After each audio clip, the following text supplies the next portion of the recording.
We've had a recent trip to Washington.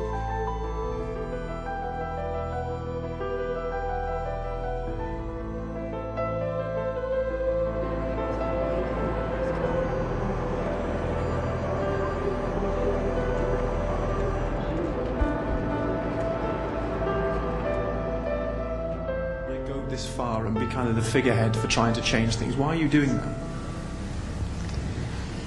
And obviously there's been a lot of work that's gone on already with regard to a Europe-wide alert system. There's a good chance that Madeleine is still out there. I think given that we've still got a bit of a high profile, even if it's unwanted, we're just trying to build really on that willingness and be proactive and just try and push it forward a little bit more. Emotions that he experiences to try and prevent other families suffering that, and we believe that an effective Amber Alert system will get children safely recovered and probably acts as quite a good deterrent as well.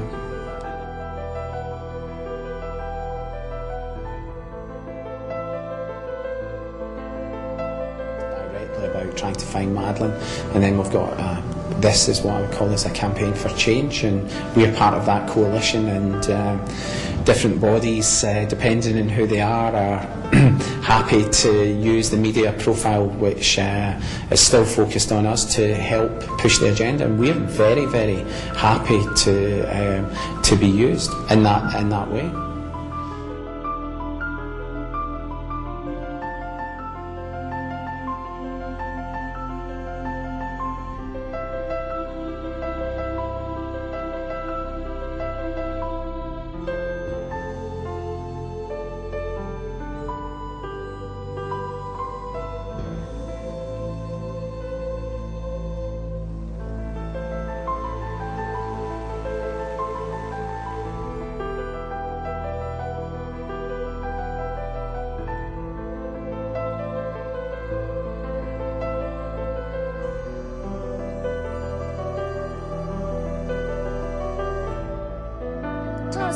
Mitchell, how do you explain how these transcripts have come to light?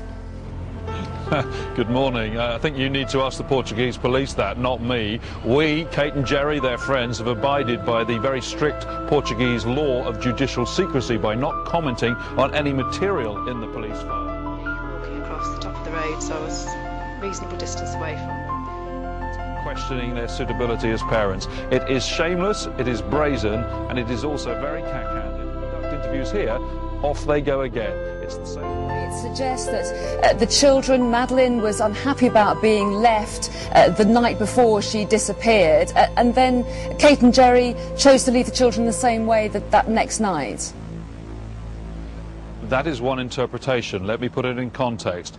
On the morning of May the 3rd, the day Madeleine later went missing, she came out and said to Jerry and Kate at breakfast, very briefly as an aside, in no way was she unhappy or crying, and then no way was she reprimanding her parents, as some reports have wrongly said.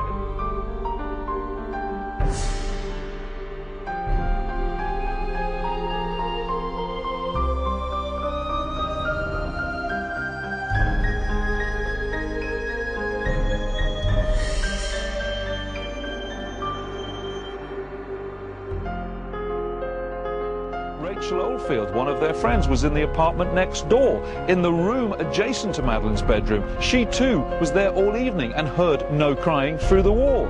There was nothing to suggest this had happened, so it was a puzzle to Kate and Jerry when Madeleine mentioned it.